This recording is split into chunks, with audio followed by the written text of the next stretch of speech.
Welcome, everyone, to Extrasode number 7 of the Castle of Spirits Paranormal podcast, the companion podcast to the long-running website of the same name where you, yes, you, can find 4,600 and counting true paranormal stories from around the world. And this Extrasode is brought to you by episode number 21, Haunted Lakes. That particular episode got me very eager to never get onto a lake ever again. Yeah, it was, I already have a thing about water, but that definitely intensified it. But at the same time, maybe it made me want to go to lakes more because, if there's a ghost there, maybe I'll get to see it. Lakes are haunted places. Mm-hmm. So Vince. So Jane. In this Extrasode, we are going to be reading the fine listeners some stories about haunted lakes from the Castle of Spirits archives. As submitted by readers and listeners just like you. That's our PBS tagline. What she said. Mm-hmm. It's the Paranormal Broadcasting System. That's what, Service. Paranormal Broadcasting Service. Service. But we're a system. So PBS here stands for Paranormal Broadcasting Service. Are we though? System? I mean, I'm pretty sure we're not a service. We're a system. Are we a system? Yeah. Mm-hmm. Anyway, shall we get started? Yeah. What did you find any cool stories in the library there? I did. And actually, this story that I'm going to read first is the one that gave me the idea to do the Haunted Lakes episode in the first place. I came across this story while I was researching stories for our Haunted Objects episode. And I was like, a haunted lake. Not really an object. Can I make it work? No. Ooh, there's a lot of haunted lakes. Let's do a Haunted Lakes episode. So this is the one that started it. And it is called A Ghostly Scene from My Sleeping Bag. And it was submitted by Drew in Texas in November of 2019. It was another hot summer in Texas in 1981, and I was excited to be going to summer camp with my best friend to Camp Champions in Marble Falls, just outside of Austin. The camp was located on the banks of Lake LBJ, which was part of the Highland Lakes, a chain of 6 freshwater lakes in central Texas, formed by 6 dams on the lower Colorado River. The lakefront scene would later set the stage of a remarkable paranormal event. Here we go. In addition to the activities, the camp was full of friendly camp counselors. One of the most colorful personalities we would experience at camp was that of Pitch. Pitch was a camp counselor known for his practical jokes, wild antics, and last but never least, his brilliantly told ghost stories. Okay, this is already sounding like, he sounds like a character out of Meatballs. Yeah, he actually reminds me of that episode of Parks and Rec where Freddie Spaghetti comes and does the concert for the little kids. Yeah. Anyway, so I kind of picture Freddie Spaghetti here. His ghost stories were by far the scariest my 13-year-old ears had ever heard. He would tell one story after another at the crackling campfire under the Texas moonlight bouncing off of the lake. These stories filled my mind with a healthy amount of fear when came time to go to sleep each night.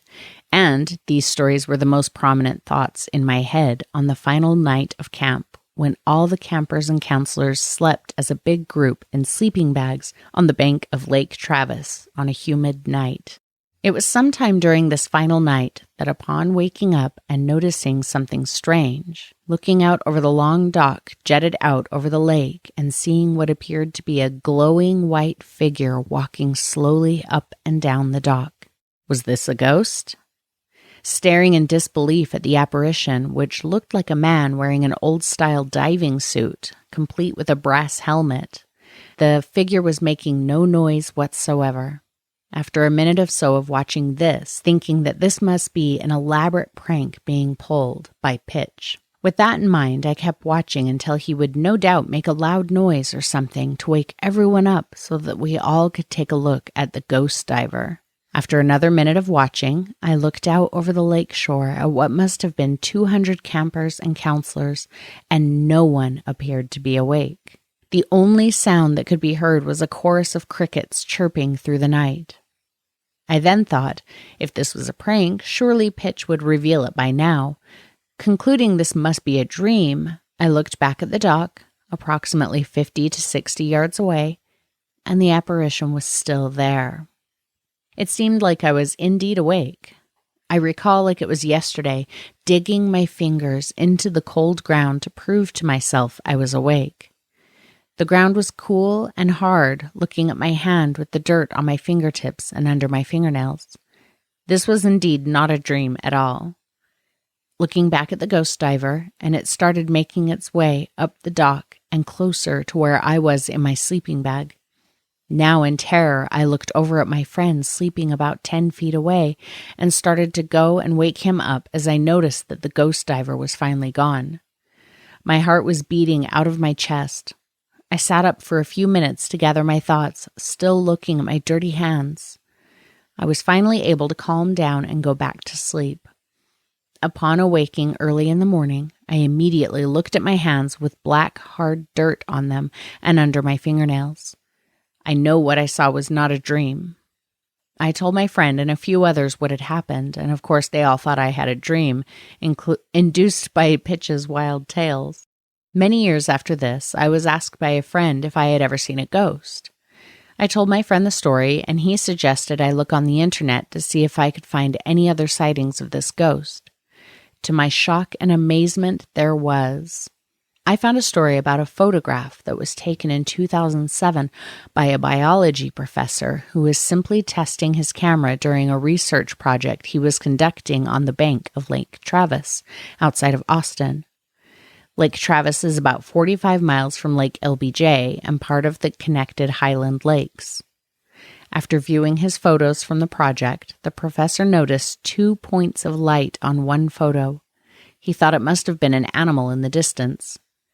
After he enhanced the brightness of the image, he was startled to see what could be a monster or imposing ghost. The image that he photographed looked identical to the ghost I saw lurking up and down the dock so many years earlier. Was it the same? Could this be a ghost of one of the workers that was killed when building one of the 6 dams that form the Highland Lakes? Both sightings could be part of the many strange happenings along these lakes that include at least 9 people who have disappeared into the depths of these lakes, never to be seen again. Thank you so much, Drew, in Texas, for submitting that in November of 2019. Now, Vince. Yes. I actually found the photograph. No. Yes, I will include this link in the video description, and we'll actually have the photo in our Instagram and Facebook posts, so you can see it there. You can also go to this link. It's a medium.com article, and you can read all about it from this point of view as well as see the photo. So Vince, take a look at that. All right, what am I looking at here exactly? I see a person in the foreground that appears to be just like a teenager. Yeah, it's just a guy. But if you look over to the right, see, to the left of him, looks like either a dock or some kind of a houseboat or something. But to his right, there is like a bipedal humanoid creature there. That's not just like a glitch in the camera. There is something standing there, and he doesn't appear to be looking at it. He's looking away. What I find interesting about it is it's a strangely lit photo because it's nighttime, right? So it's very bright at the guy's feet. It's almost washed out in white. Because there's a flash. Right. But the boat or whatever is in the distance on the left there is kind of in this gray shadow.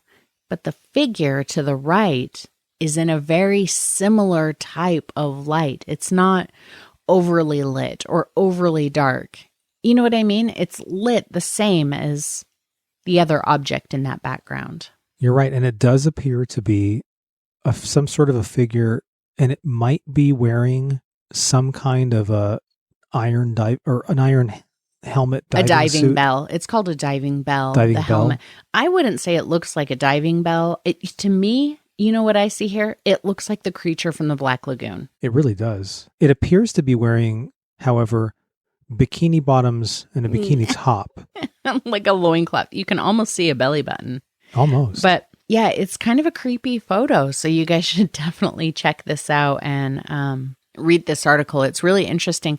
Yeah, I really liked this story. And I love that this photo is out there. And Yeah, it's definitely creepy. mm-hmm. And of creepy things, I appreciate. Well, I mean, that's why we're here, isn't it? That's right, it is. Mm-hmm.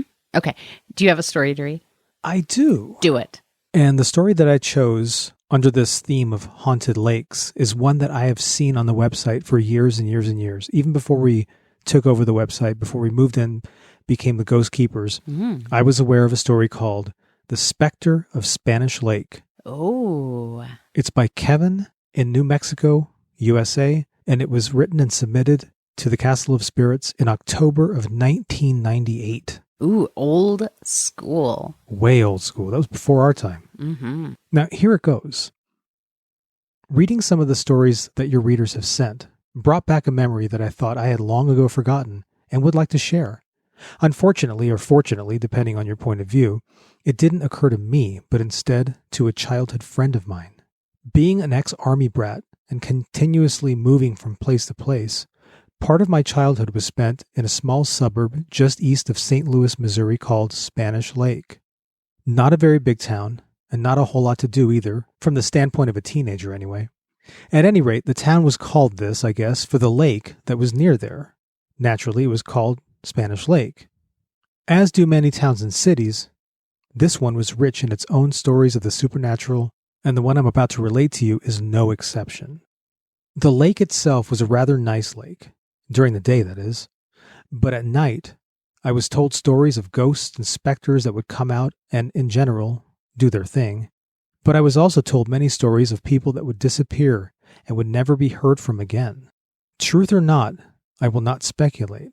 I was also told a story that a Spanish galleon lay at the bottom of the deepest portion of this lake, which was also said to be bottomless. How it got there, or how the story came to light, I'm not sure. Remember, I'd pretty much just moved there. I was told that the sailors of the Spanish galleon would come out at night and walk the shores of this lake in search of what was anyone's guess. It kind of reminds me of The Fog. It does. I'm getting foggy vibes off of this. So good. Being teenagers, and fearing nothing, or so we thought, we would go to the lake and park with our girlfriends. But one night, my friend Randy told me that he and his girlfriend received the scare of their lives and would never, ever return to the lake at night. Forgive my long-windedness, but it was somewhat necessary. My story begins on a late summer's morning in 1971 when I walked from my house and saw Randy up the street at his house. He was absolutely throwing a fit, yelling, screaming, and in general having a proverbial cow. Not only was he angry, but scared out of his wits as well. When I approached him and asked what the matter was, I was first shown his car, and then he told me the story. Thinking back on it today, I remember the blood draining from my face and standing there with my mouth hanging open. Something you must understand is that Randy's car was his baby, and he took care of it as such. It was a 1966 Plymouth Roadrunner, metallic turquoise, and built to the hilt. It appeared that someone or something had run their fingers down the entire length of the passenger side of the car. Now, that may not sound significant by itself, but the fingerprints appear to have completely melted the paint from the car. What? He told me that he and his girlfriend had gone to the lake to be alone and that they'd parked in a rather secluded area. They'd been there for a time, I guess just enough time to get things warmed up anyway. Why did they want to be alone? Use your imagination, Jane. Randy told me that he had noticed a sort of red glow that began to emanate from the center of the lake, but really paid it no mind, his attention elsewhere at the time. But he said the red glow began to pulse in a way, and within the red glow, an even redder orb appeared. This drew his, and by now his girlfriend's, attention. Randy told me that the glow appeared to start moving toward them, and that's when his girlfriend decided it was time to leave. Not that Randy couldn't have agreed more at the time. He said that he tried to start the car, but absolutely nothing. Zero. Not one damn thing. He told me that he tried and tried, but to no avail.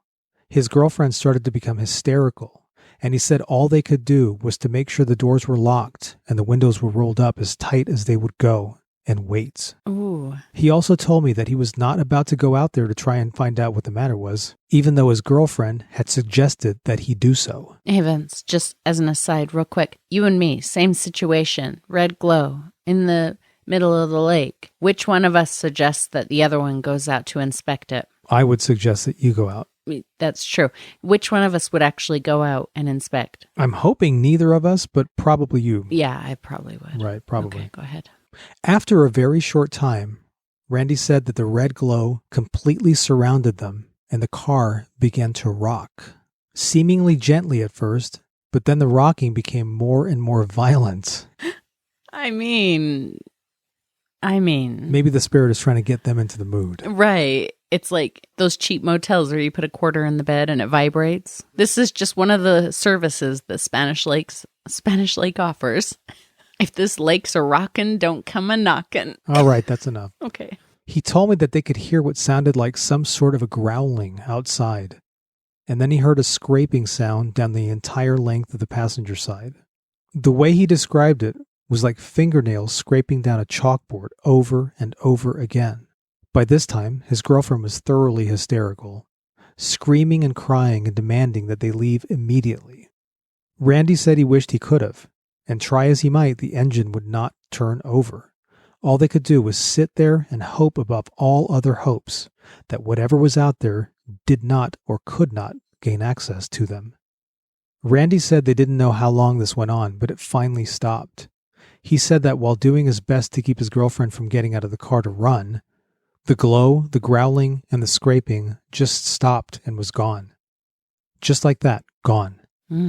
He said that he reached for the ignition switch, figuring the car wouldn't start, and turned it, and the car started right away, like nothing had happened. Needless to say, they got out of there as quickly as they could, which is to say very quickly, and they were relieved when they were back up to the main road and back in town. Randy told me that when he arrived at his girlfriend's house, he got out to see what the kind of damage had been done to the car. He told me that he and his girlfriend looked very, very carefully but could find nothing. No marks, no scrapes, nothing. The car appeared to be completely undamaged. He said that he was extremely grateful, made his good nights to his girlfriend, and went back home.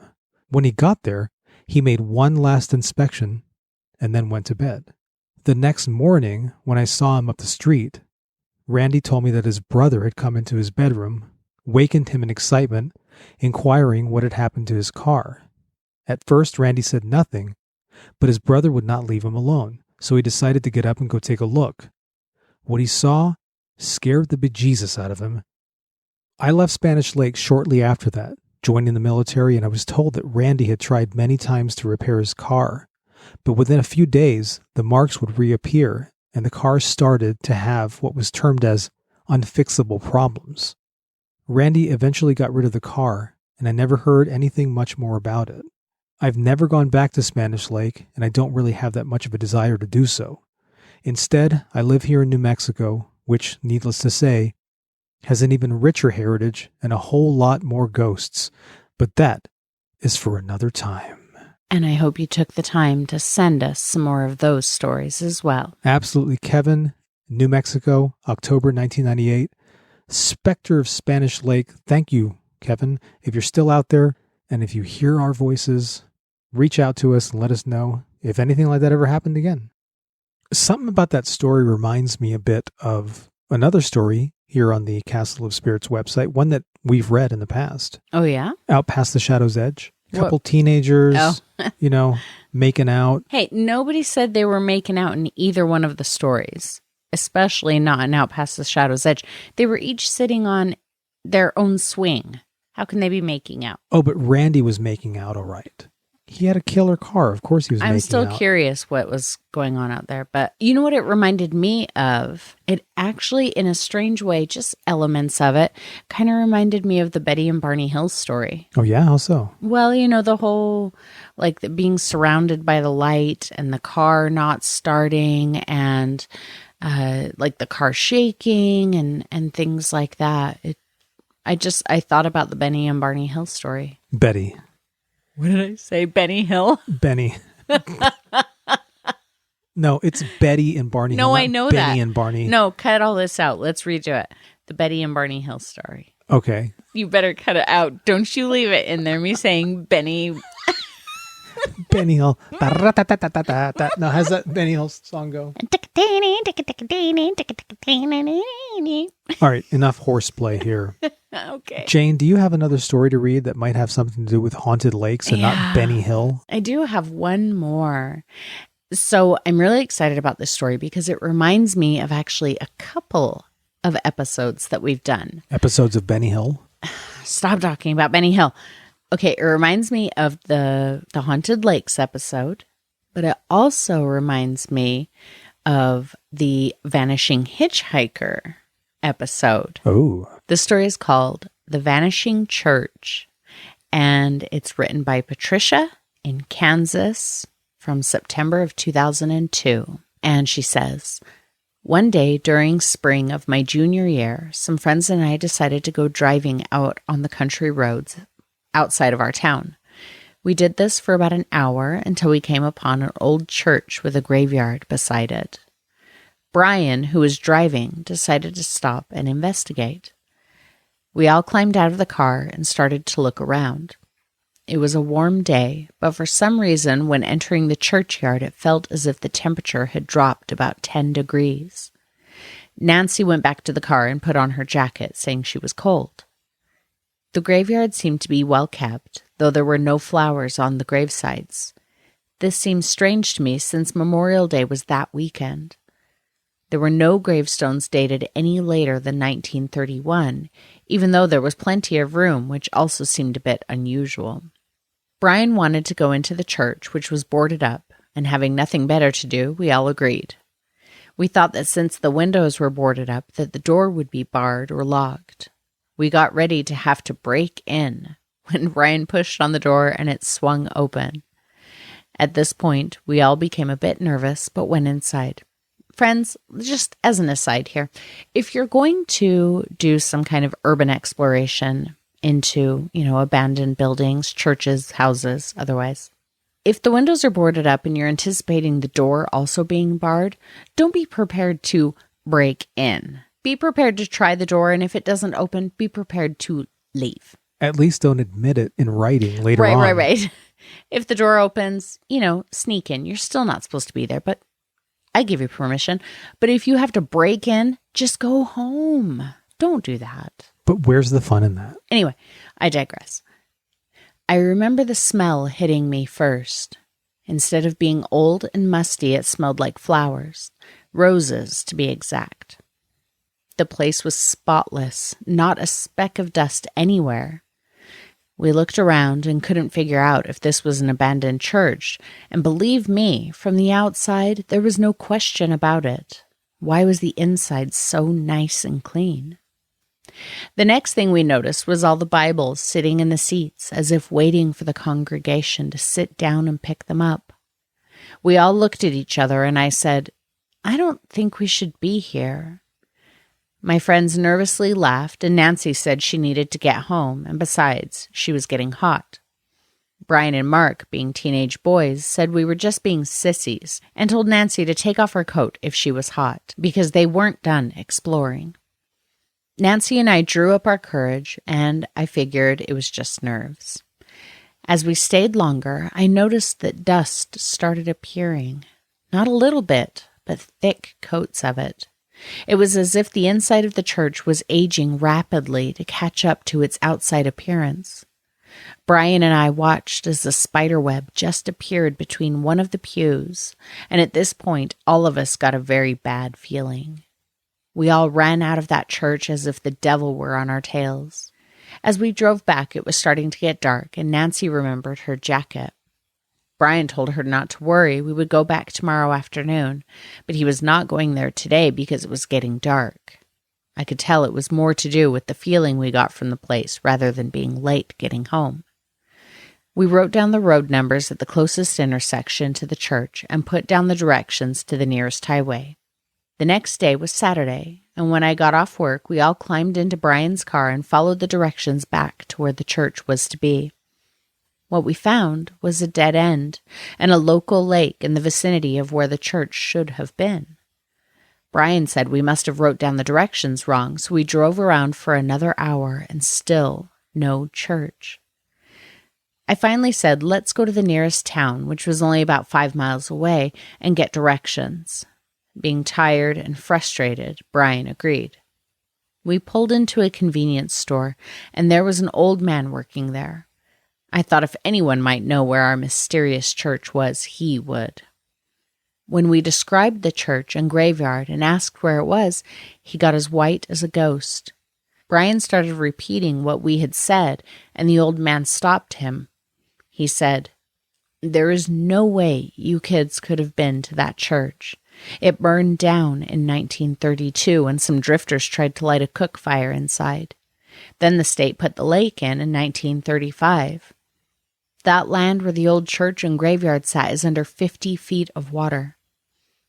We thought maybe he was talking about a different church, but when he said his little sister had been buried there and said her name, I knew it was the same place. Just before we went to go inside the church, I remembered looking at her tombstone and thinking how sad that a little girl so young had to die. I don't know how or why the church appeared to us that day, and I don't know what would have happened to us if we had stayed there much longer. To this day, I am grateful that we left when we did, or I might not be here to tell you the tale of the Vanishing Church. And thank you again to Patricia in Kansas in September of 2002 for submitting that story. Oh my God, that has to be one of the best stories I've ever heard on Castle So of Spirits good. website. Right? I had no idea that existed. I know. I never read that one And before. as you're either. reading it, I'm going, what does this have to do with a haunted lake? Yeah. And then the lake, but even more so, that's more of a time slip story. Yeah, it is. And yeah, see the haunted hitchhiker, because it kind of harkens back to that story idea that we were talking about where like the couple goes to, their car breaks down and they go to the house of these people who let them stay the night there and help them. And then they leave money to say thank you. And the next day somebody says, oh no, that house burned down. So they go back. And it's just this burnt out ruin, but their money and their thank you note is sitting on the little table inside the ruins where they left it. So yeah, I was kind of expecting it to come back to her jacket, right? Like her jacket was floating on the top of the lake or whatever. But it's a trippy story. Mm-hmm. And what's interesting about that is that, what was it called? The Disappearing Church? The Vanishing Church. The Vanishing Church. And the second story that I chose to read is called Disappearing People. Ooh, so close. Sent in by Lauren in Missouri, USA, August of 2013. And this also takes place at Spanish Lake. Here's the story.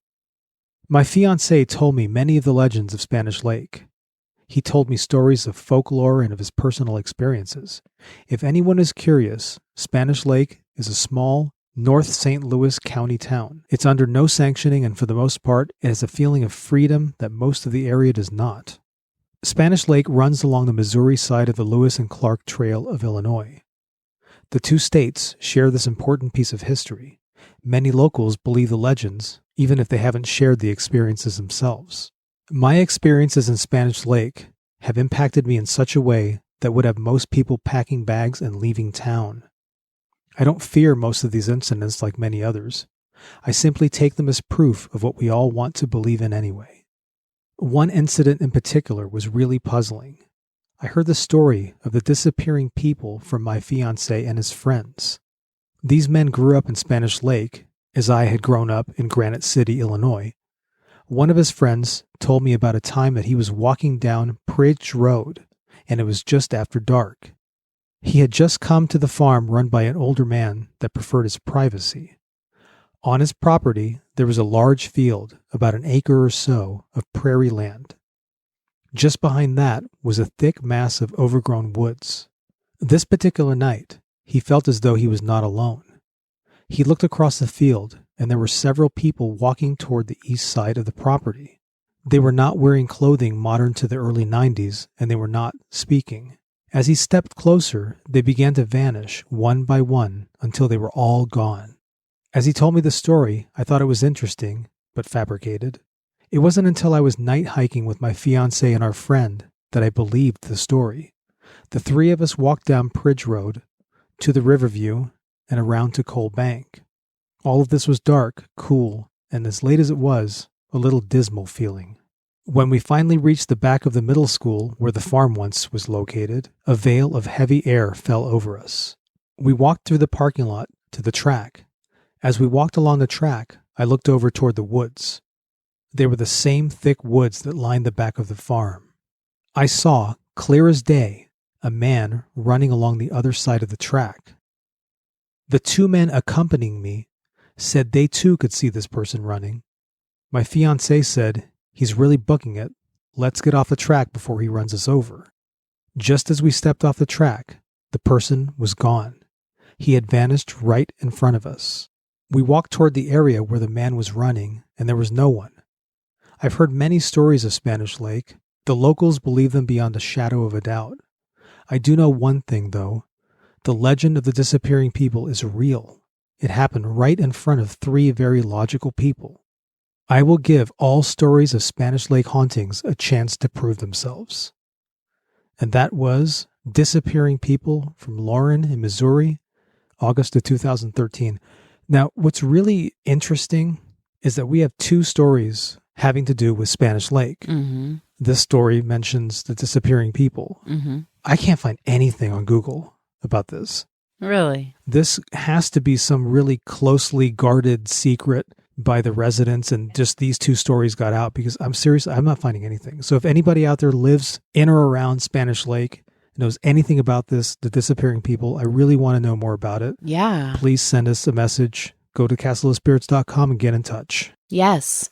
And friends, we are going to be recording the next episode, and I'm not going to tell you what it is, but if you want to know what topics are coming up, if you want to be aware of calls for, certain stories based on topics coming up, then you need to go to castleofspirits.com and sign up for our email list, because in our email list, we are going to start sharing what episodes are coming up.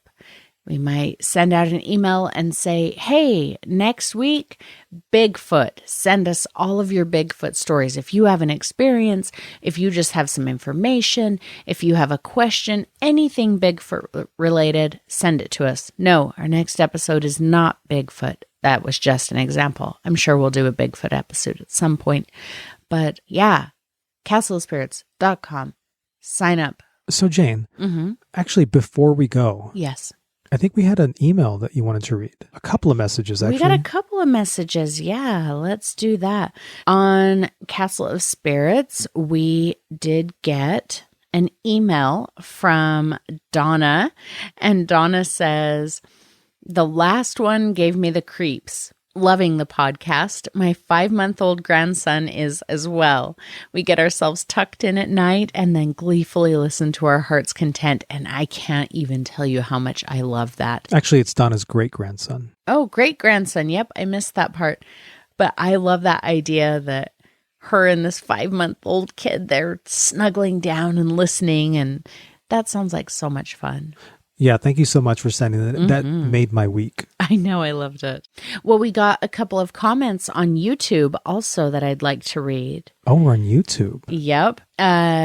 We had Tea and Spirits commented on the Vanishing Hitchhikers episode 19 and said, you guys are great. I'm a big Jan Harold Brunvand fan.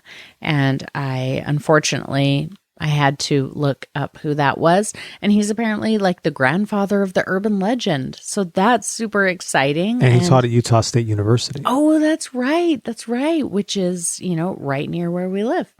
So now we are big Jan Harold Brunvand fans as well. So thank you, Tea and Spirits. And M. Arnold commented on the Haunted Lakes episode and said, every lake in the South that was created by TVA from the 1930s to 1950s flooded homes, towns, etc. There have been several films made about residents who refused to leave. These lakes were formed by damming up rivers. Along these rivers were ancient native burial mounds, and in addition to the later houses and farms, When I was a boy in the 1960s, it was common to find all sorts of items from the floodings on the banks of the lakes. And I can't even imagine what that would be like, Vince, to just go out to the lake and know that there's a town under it that maybe you recently visited. Maybe you were from that town or had relatives from it. And you're standing on the banks of that lake and you look down and you find, a remnant of the people who used to live there. I can't even fathom. Get it? Oh, boy. I'm eye rolling. It was a good one. So, Vince, do you have anything else to share with our fine listeners tonight? Nothing radio friendly. Wow. He's still stuck on the... Oh, I'm so 80s and 90s radio podcast. Nothing podcast friendly. You're so 20s podcast. In that case, we better 23 skidoo. We're bringing the phrase back because it is 23 once again. It's a 100-year-old phrase, and it is a coming back. Say it, practice it, repeat it, and tell your neighbor, 23 skidoo.